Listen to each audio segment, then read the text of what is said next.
Okay, in the next 3 videos of this series, we're going to talk about exposure. Now, exposure is a key value, basically getting the correct light in your image. Now, there's 3 really important settings that go into exposure. First is the ISO, or the sensitivity of your sensor, and we're going to introduce that in this particular video. And in the next 2 videos, we're going to talk about the other 2 really key features, which are aperture and shutter speed. So now, if we go back to our photo triangle, we've covered the lens choices and composition, which deal with framing your image. And now we're going to the next point of the triangle, which is the light. And in this first section, we're dealing with exposure, which is one of the components of the light in your image. And the other is color, which we'll deal with more in the white balance videos. So now, the first setting that goes into that E, the exposure of your image, is the ISO, and that's the sensitivity of your sensor. Now, some people like to think of it as a triangle with the ISO sensitivity setting, the shutter speed, and the aperture as like a 3-way triangle, but I like to deal with sensitivity setting ISO separately because I prefer to see it as the gain, setting the gain of your image. So if you're in a scene that's where the light's too dark and you're not getting the correct shutter speed or the aperture you desire, then you can shift that ISO setting, which is effectively setting the gains. You can push that up so you have a more sensitive sensor, and that way it creates a brighter image and you're able to use the shutter speed or the aperture that you desire. These DSLRs actually have a built-in light meter, so when you're looking through the lens, you'll see that there's a scale at the bottom, and if it's in the center position, that's correctly exposed according to your particular exposure metering mode. And if the arrow goes below the center line, which is to the left, then that'll be an underexposed image, and over to the right of the center line will be an overexposed image. Now, that scale is kind of a simplification because it's a little trickier than that, because that just gives you the overall values. Just a quick side point, with these cameras, DSLR cameras, they have different ways of measuring that light value or metering modes, and the more technical way, or the more complicated way, which most people leave it on, is where it takes into account like a grid across your image. And what that does is, if any particular points are in focus, it takes that into account and basically tries to calculate the best lighting situation based on the values across this grid. Now, the other modes, and these are named different things depending on your particular model camera. The other will be center weighted, where the camera selects a section in the center of your view, and that central spot sort of varies in size depending on your manufacturer as well. And what it does is it takes that region and tries to give the correct value for that region, the correct light value for that region. And then finally you have a spot metering mode. Now, that's just a smaller ring centered on your view. So that's handy if you just want to point at some particular spot in your scene and get the correct value for that. It's a more accurate way of just getting a point reading in your scene. So actually, that spot metering way is really quite handy if you know that there's a certain thing in your scene that should be kind of around the middle exposure level. In other words, not too bright, not too dark, but it's kind of like that centrally exposed thing. Like, let's say it's a medium gray wall or something in your scene. You can actually point your camera using the spot metering, and 2 ways of doing it. You can either lock your exposure. A lot of cameras have this exposure lock button, so you can actually point at that object or wall or whatever it is and lock the exposure and then reframe your scene and then take the photograph, and then you'll know that the photograph is going to be exposed how you want. And the other way is to use spot metering to aim at a particular section of your image with the spot metering, and make a note of what the camera recommends in one of your modes, like what the shutter speed and the aperture is, and use that to set it in manual mode on your camera. You actually set those readings, and then you'll know that that'll be exactly how it's exposed. But we'll go a little bit more into that when we start dealing with shutter speed and aperture. But just to know that there are different modes of measuring light that your DSLR camera uses. A really important thing to understand about these DSLR sensors is how exactly they take the photo, because that'll actually show you where our settings come into play. And also to understand that the sensor does not always capture the full range of light that we're seeing. So a good example here, like right now, I've got the camera exposed to my skin tones more or less, but the background is fairly blown out, and that means the particular chip that I'm using to capture the scene is handling this light in the foreground, but it doesn't have enough range to capture that sunlit buildings in the background. So what's happened is that goes beyond the sensor range, and then it's just treated as white. Just for the sake of demonstration, I'm just going to show you quickly the scene without me in it, but what I'm doing is I'm just going to adjust the exposure. So this is exposed correctly for me.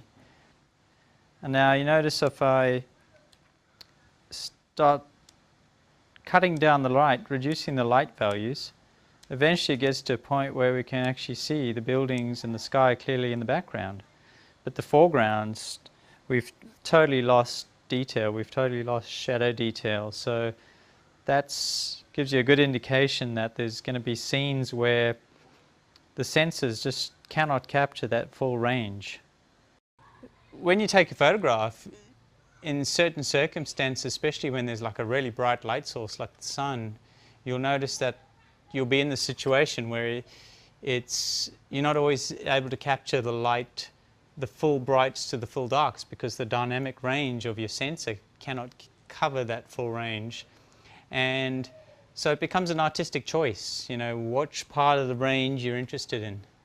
I mean, I could say it's compromise, but I don't really like thinking of it as a compromise, because really it's more artistic. For example, a silhouette. A silhouette, it's an artistic choice to have the background exposed with the correct color in the background, but your foreground subject's totally black. In other words, you've lost all that shadow detail in the foreground. So in that case, it's certainly not a compromise, it's actually a conscious decision to portray the picture in that way. So it's an artistic choice. So now I'd just like to introduce another concept which is really key to understanding exposure, and that's the histogram. Let me just show you where you find this histogram on the camera.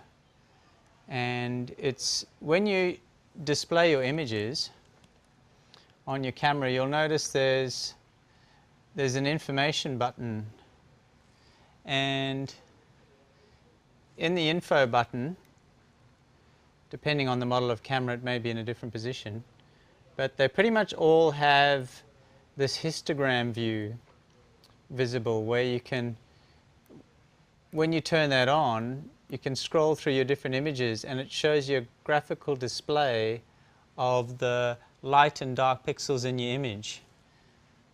So let me just show you on the board exactly what that's showing you. So what it is this is your histogram display, and on this end we have dark pixels.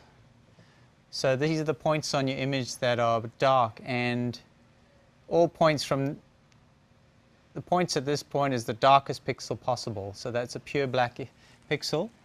And on this end we have the lightest pixel possible. So on your sensor, on your actual photograph, that'll be come out as pure white pixel. Now, this range from the darkest pixel to the lightest pixel is the dynamic range of your camera. And so that's what it's able to capture. Now, if you take a photograph of, let's say, a grey object, and you just take a photo close-up, so all you've got is the grey light, you'll end up with a bunch of pixels straight down the middle here. So that'll indicate that you've just got grey pixels. And then if you have some shadow detail on that, then the shadow detail will stretch down to here. And then if you actually photograph that on a black background, then you'll have the black background pixels visible here.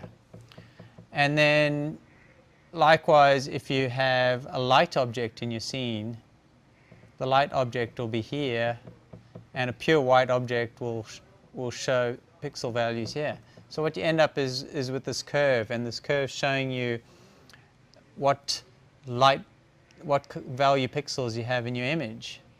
Now, some cameras will actually split that into the different colors, RGB, so you can have a separate curve for each color.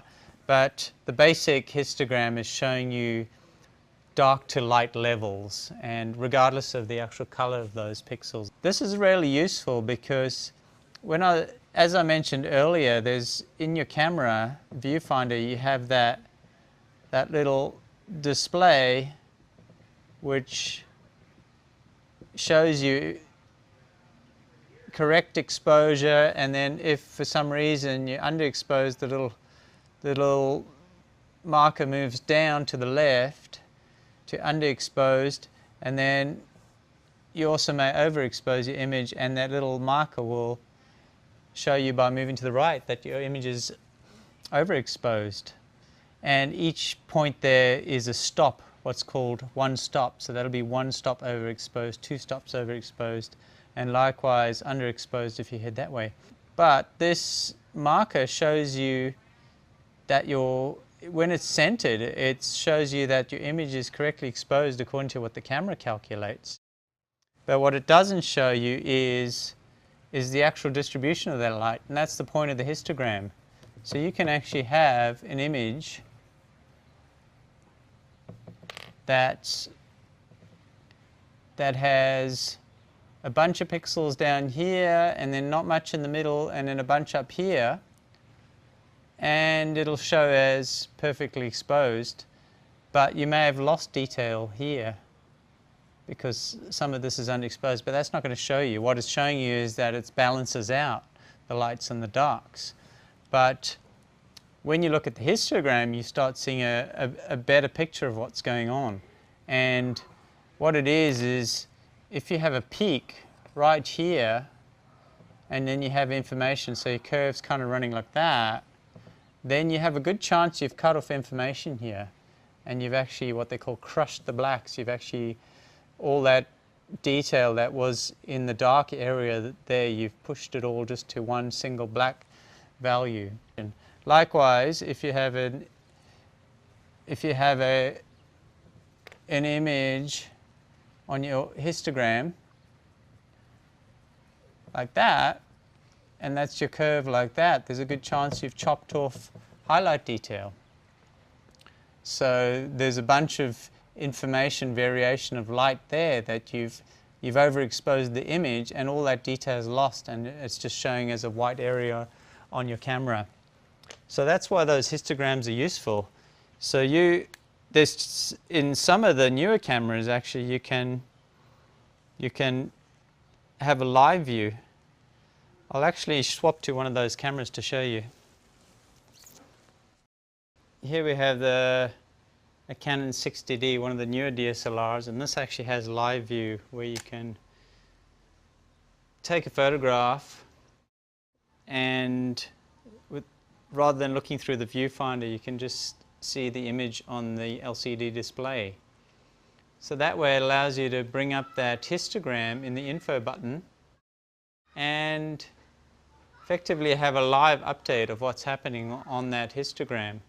So you can see if I aim it down, I'm aiming it down to the sofa, you can see that the histogram is indicating a total underexposure there because that graph, all the information is shifted over to the left and it's been clipped off.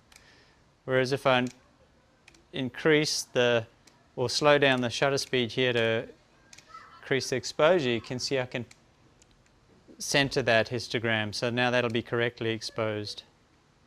And likewise, if I point it out the window, that's like totally overexposing now, so if I change that and center that histogram, in fact it's still chopping a little bit of information off there. So I can, there we go, so now in that position there, I've exposed, and you've got shadow detail all the way up there and not much clipping, so it's showing you all the detail out there correctly. Of course it's totally out of focus here, so just got manual focus. So there we go, that's our scene outside the window. So that's very handy though. It's worth just getting your camera and turning on live view and turning on that histogram and just pointing at different objects and different scenes and just see what histogram it shows you. And it starts giving you an idea that this is showing you dark areas, this is showing you light areas. And if you point at something kind of fairly grey, it's going to be centered around the middle. So it starts giving you an idea of how an image is composed of different light and dark areas, and how sometimes it's going to be an artistic choice on where you exactly put that curve, because sometimes that curve's not going to fit on the camera exactly. Like for instance, this will be like if I have my whiteboard silhouetted against the sky, and I've chosen to just expose for the sky. I've exposed for the blue sky in the background, but I've chopped off detail here, so the whiteboard, edge of the whiteboard is totally black, but the sky's exposed correctly. So that's a choice where I've chosen to throw away that information for the sake of a silhouette and retain the background colouring. So worth experimenting, just putting on that live view mode, putting on histogram display through your information, and then just really just pointing your camera around and spend 10 minutes pointing at different areas and different light, and then you can just start getting an idea of what that histogram means and how much more information it gives you than just your little exposure scale that's normally visible in the camera. Okay, so where does ISO fit into it? Well, like I was saying, if you have an image and you've tried to expose correctly, but you're not quite getting the settings you want, like let's say it's kind of up there, it's a little bit overexposed, you can shift the ISO to a lower value and that will shift it down. Now, what I recommend with ISO, I've done a bunch of tests, and it's better to use the lowest ISO setting. So most of these DSLR cameras have a setting from like say 100 being your lowest setting, and all the way up to like 6400, and some of them may even go all the way up to 256K on the extended ISO mode. Now, what I found is 100 to say 800, you're going to get reasonable images, but beyond 800 you're really going to start noticing grain in your image. The way I like to think of ISO is it's like turning up the gain. So if you imagine if you tuned into a radio station and the signal was pretty poor, and the analogy is you're in a situation where the light's not enough, it's low light. So the signal's poor, is similar to having low light. So you tune into that radio station and then you turn up the volume, which is like turning up the gain so that you can hear what's going on the station. And what that'll do is you'll notice you'll get quite a static, hissy, kind of noisy channel, even though you can make it louder, and you can make it loud enough to hear, but there's a lot of noise associated with that. And that's the same with these cameras. When you're in a darker light situation and you're not being able to use the other settings that you want, you can turn up the sensitivity of the sensor. So you're turning up the gain of the sensor. But the compromise there is you're going to introduce more noise. So you're basically having less light coming in, so you don't have a very strong signal coming into the sensor, and then you're turning up the gain on that information, and that's going to expose more noise.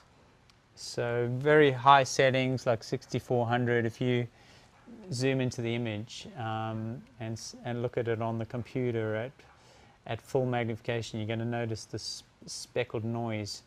And I actually did a test chart with a scene where I actually took the same scene with different ISO settings, all the way from 100 all the way to 6400, and the results are quite clear that the noise increases as you go higher, and it's fairly linear with photographs. That's a little different when you're taking video, and I'll go into that in the video section. And so that chart, you can actually have a look at that JPEG. Down underneath this video, I'll have an option where you can actually click on the image and see the full size version of that, and you'll be able to scroll across the image and actually see that change of noise from the low ISO to the high ISO. So the best way to use ISO is just use as much as you need to. Use the lowest value possible. If you're in a situation where you really want to get a scene where the light's getting a little low and you have to use a higher ISO, if possible, rather reach for a tripod and take a longer exposure. In the shutter speed section, I'll go a lot more into that. But try keep your ISOs in the 100 to 800 range mostly, and that will create less noise. So that pretty much concludes this video.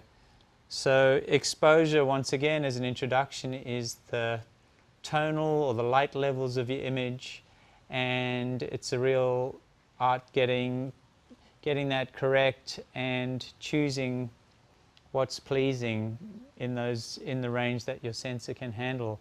And the key settings for that are the sensitivity of the sensor or the ISO, the aperture, and the shutter speed. So in the next video we'll go into aperture, and that's a real key value for exposure and has some really interesting effects on your images that are not just related to light levels. So I hope you enjoy that video, and thank you.